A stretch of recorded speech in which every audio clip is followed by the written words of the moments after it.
umva rero Steven mu mwanya wanjye kwirirwa tumeze nk'ibisambo twambaye ibirinete nk'ibyo bigofero uba wambaye nta kintu byatumaza amana, ahubwo tugomba gushaka ikintu twakora cyaduha amafaranga menshi. Dukora iki rero? Icyo nicyo nanjye ngiye kukubwira. Icare hano ngubwire, icare hano tubiganireho mama. Umva rero ubundi akazi ukuntu kameze sibyo, reka tubyita akazi mani. Tugomba kubyita akazi kugira nyine tutazigira nk'ibintu by'ibisambo nyine hato bakanatuvumbura. Izere ko ntangarure irimo iby'ingaru si ingaruka hariho uzazitera, ingaru hari uwayigutera. Ahubwo dore ukuntu bimeze, wabaga muri korali urasengaga cyane. Ibyo cyane rero akazi tugiye gukora tugomba gushaka ikintu bita sibyo kubesha ugiye kuba pasiteri. Genda gushakira abantu ubasengera sibyo, none numara kubasengera jewe nzajya ndabaca amafaranga. Hano hanze hari abantu benshi bafite ibibazo. bizeye ko neza tuzabona Byahatari guhanura ndabizi rukumva, kubwiriza ndabizi cyane rwose. Ibyo nibyo bintu kuririmba ndabizi, ukaririmba ugatera amakurasi yandi n'abata muri mudu bakibagirwa baje ku buryo natwe nizere ko harimo inyungu si inyungu. None ndi kukubwira njyewe nzajya ndagenda ngutigitire, uri kumva, gushakira ibiraka, uri kumva, none mbace n'amafaranga tuzajya turagabana nyuma. ingaro ndayitinya, ingaru zazitera nuvuga nabi bigapfa. None si nuvuga nabi ngaho rero dupanze he tujye gushinga urusengero mwana, tugomba gushinga urusengero. ubwo se leta ibijemo leta si yabizamo gute? Twabikora mu buryo bw'ibanga. leta ibijemo ndumva hazamo ibibazo byinshi cyane. Okay, naribi reka tubikore gutyo. ngenda mbwire nk'umuntu, ndebe nk'umuntu ufite ibibazo, umuntu wababaye, mubwire ati hari umupasiteri wamusengera bigakira byose, icyapfa no kugura akantu. wenda aho ngaho byakoroha, ahubwo ugenze gutyo ukona umeze nk'ikibandi nako ubundi uri igisambo unasanzwe wiba sibyo. Ibyo rero ugomba gukuramo ibyo birinete, ugakuramo n'ingofero, ukajya uragenda uri shapu, ugashaka n'udukayi na bibiliya ku buryo baje barakubona nawe bakikanga. ubwo n'ingendo igiye guhinduka, byaba ngombwa ukamuha n'urushi bakubwita, nusanga ari na mwiza uzamwinyetse buriho kandi bigira seri. Ariko daydo ntuzabikora utazatuma amafaranga nabyo byabaye ngombwa. gusa umuteye inda ugasanga baratujanye. Umva rero tujye gutangira akazi, tugende nkwereke ubundi. Ako si uko mu mishi ubu uri kubona ari ngewe bibereye kubaho nagira umwana. Reba imyaka yose ishize nabyara, kumva atari ikibazo gikomeye.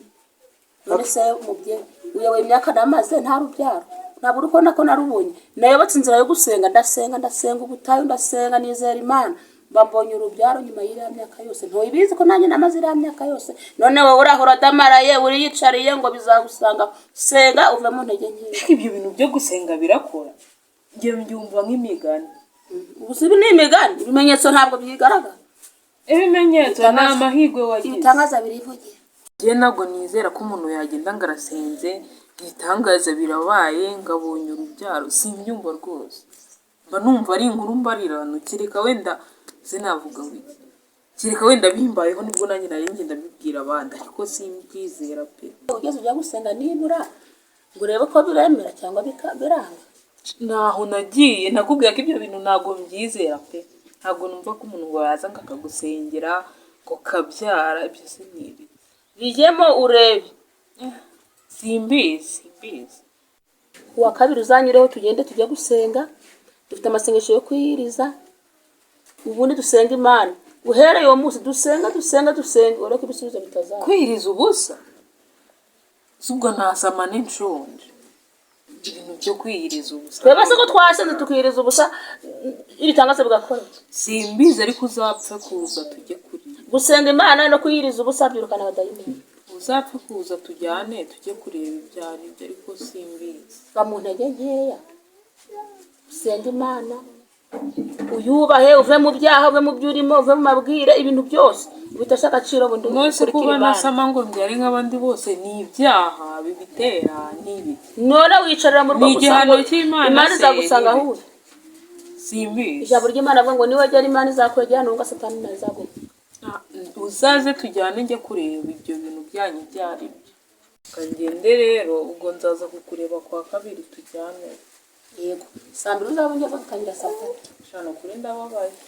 Ko bigeze ndumva bikabije pe. reka ngende ubwo tuzasubira.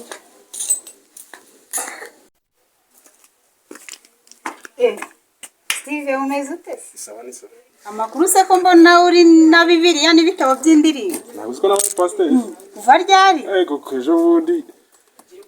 Babitangaje mu rusengero rwo. None wabaye na bishop. Ego ko kera ubu nabaye mu pastor. Ego koma yewe ntukantungure rwose. Ngubu ngo nsigaye nabaye pastor ubu byabindi mbonagaho bitameze neza byose byarahindutse. Koko se? Ego ntago nabyemera. Nsigaye nsengera n'abantu bagakiza. Cyane. Ahubwo nawe uzaze ejo. Ego man. Steve none se usigaye uteranira? Ego kubu dusigaye duteranira kwa makuza. Ego mana none se urugo rusengero rwanyu rwitwa ngo iki? Aho duhuriye hose turahasengera ubu umwuka arakora abantu bagafashwa bagakizwa. Ahubwo ni uzaze nawe ni karibu. Sha ndumva bikaze Steve nzaza twifatanye nanjye nzaza ku Ni karibu rero. bitangaza. Ni karibu ni muze mukizwe. Ego.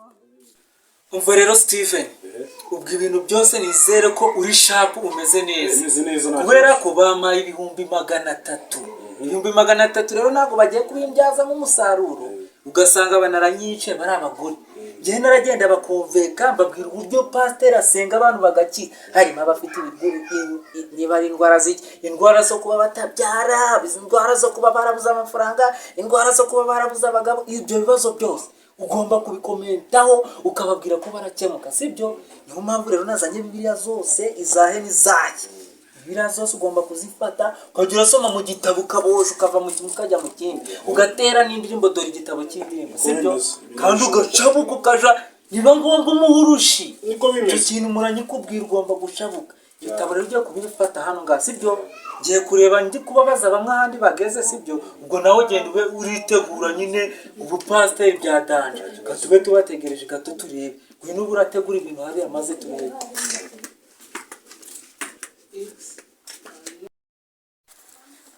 Uriya muhungu wa Karori yambwiye ko basenga ngo bakore ibitangaza ewana ukabibonesha amaso. Baze ko namuhaye n'amafaranga we. ubwo saba abantu basenga babahaye amafaranga abona abatubuzi. Ndababaye nta kintu na kimwe nashobora gukora kugira ngo mbone umwana. None batangiye guca amafaranga ntawe uzabona.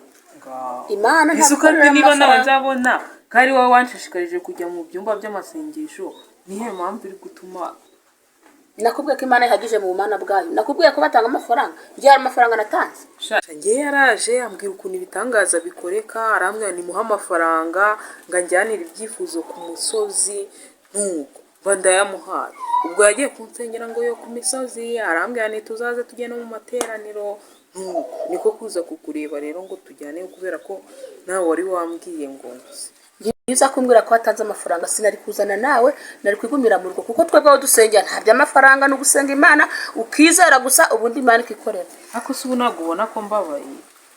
None amafaranga niyo azakemura ibibazo ufite. None se kuba yarambwiye ngo muhe amafaranga njyanire ibyifuzo ku misozi niyo mu butayu bajya gusengera ubwo uri kumva narakoshe. Ubwo se uzabona amafaranga angana utayaguha umwana. Yarambwiye ngo nugushyigikira umurimo w'Imana. Ahubwo baba barakuyobeje nta n'umwana uzabona uzahora muri urwo baguteka. Oya nawe nyaturaho ibintu bibi tugende tujye kureba naramwizeye uburyo yabimbwiye nizeye neza ko ari Imana izacu tugende. Ndababaye. Cyubahiro n'Imana. Cyubahiro n'Imana. Cyubahiro n'Imana. Cyubahiro n'Imana. Aye umugabo nanjye ndamwemera. Uyu mugabo nanjye ndamwemera. Uyu mugabo nanjye ndamwemera. Uyu mugabo nanjye ndamwemera. Uyu mugabo nanjye ndamwemera. Uyu mugabo nanjye ndamwemera. Uyu mugabo nanjye ndamwemera. Byanze guhinduka. Nta bintu byanze guhinduka.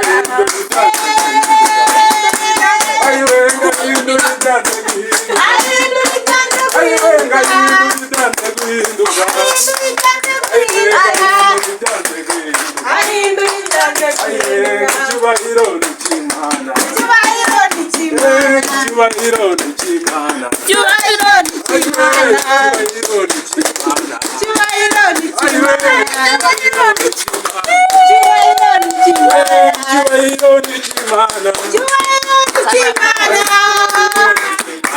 Cyubahiro n'Imana. mana iyo iyo iyo niyo mana nzakorera iyo niyo mana ayiwe niyo mana nzakorera iyo niyo mana ayiwe niyo mana nzakorera iyo niyo mana iyo niyo mana niyo mana nzakorera iyo niyo mana nzakorera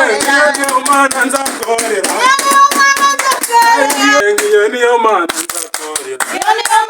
nzakorera niyo mana nzakorera iyo niyo mana nzakorera niyo mana nzakorera iyo niyo mana nzakorera niyo mana nzakorera iyo niyo mana nzakorera Haleluya haleluya haleluya amen haleluya haleluya amen haleluya haleluya amen haleluya amena amena. ibintu sawa da. ndabakiriye mwese mwitabiriye mu masengesho mana yo mwijuru bahumugisha haleluya haleluya Amena. haleluya Amena. haleluya haleluya Amena. mwese ndabakiriye imana bahumugisha icare mugubwe neza Amen. haleluya ariko Amen. haleluya Amena. kumutari gufashwa cyane ra Amina. muhumure rwose ibibazo byanyu uyu munsi muratabisubijwe pe Amina. niko bimeze uyu munsi mwese mwumvemo ikaze nta kibazo ibi byifuzo byanyu byose biratabisubijwe muzagaruka muri amena Gushima Imana. mushima Amina. haleluya ariko Amina. uyu mupasiteri Imana yaravuze ngo ibyo dukora byose tubikora tubikuye ku pasiteri mutima wazanye n'abakorera shobuza mukuru kubwiriza Kristo aracyana umutekano kugira ngo tuzabone ibyiza yaduteguriye umva nje narebye nsanga ari umutekano haleluya asanga yaje Amina. kudutunga umutari kwikiriza ariko Amina. Amena. amena ibyo dukora byose tubikore tugize ute Tubikunze umutima. n'abakorera shobuja mukuru ari wende kristo Pastor, n'ikibazo cyanjye koko wakeretswe. muhumure rwose ibibazo byanyu byose Mfite nabyeretswe umutwaro nikoreye utanyoroheye n'ubu. humura ibyo byose imana yabimbwiye murataha birangiye Amina. Imana ishimwe. Amena. amen uzi mwana urwaye imana yabinyeretse byose yabinyeretse weho ubu cyakemutse Pastor, ngo nasize umwana arwaye nta n'uwo ngira. Iki ari cyo cyanzanye hano.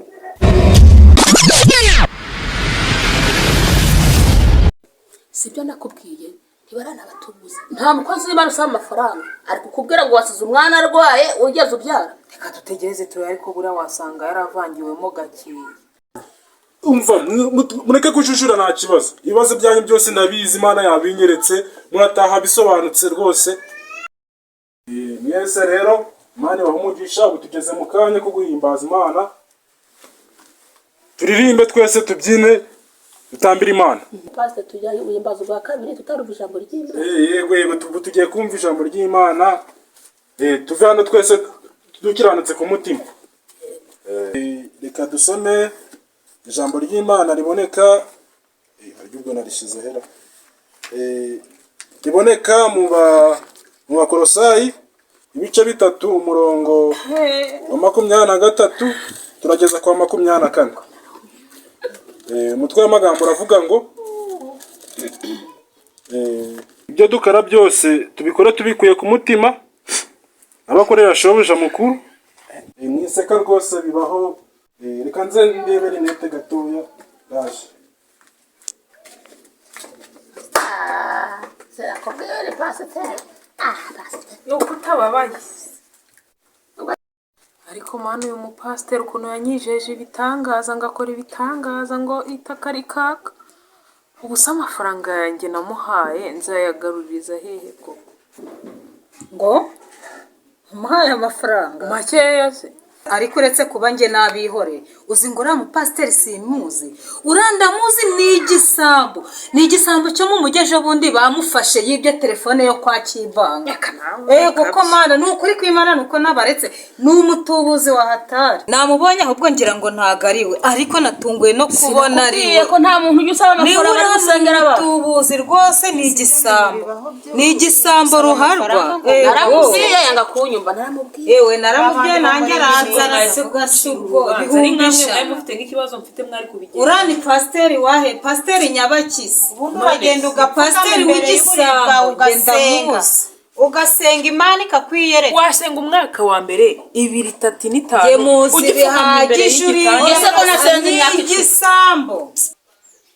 Kamujamara kubura byagenze bite koko katari gusoza amasengesho gamunaniye cyangwa shaka kumbyaza aya mafaranga sha maze gukira gamwe n'amazi no kuyakoresha yihute kabisa nagire vuba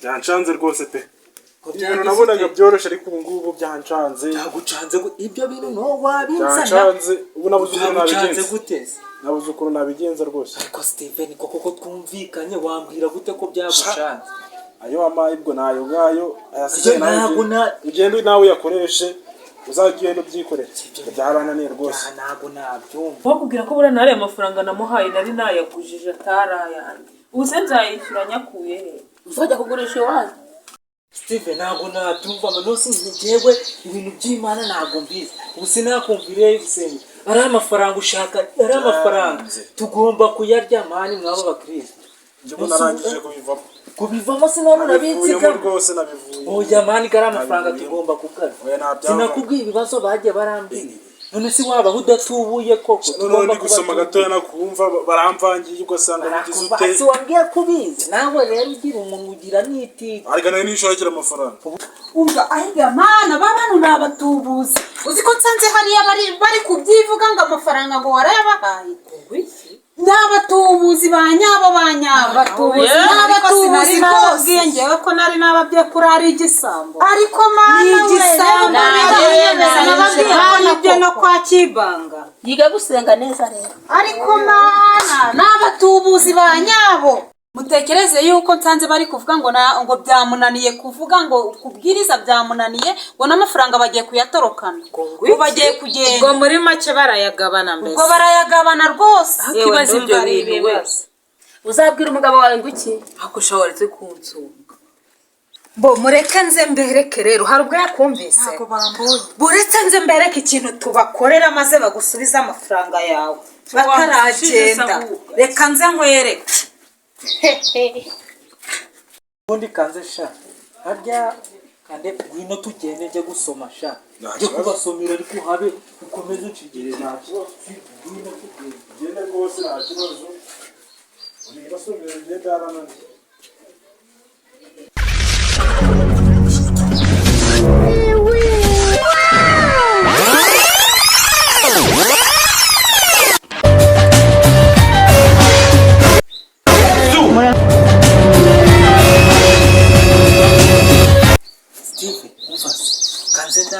kanze ndaje ndabona byahinduye ngaho ndebere kanze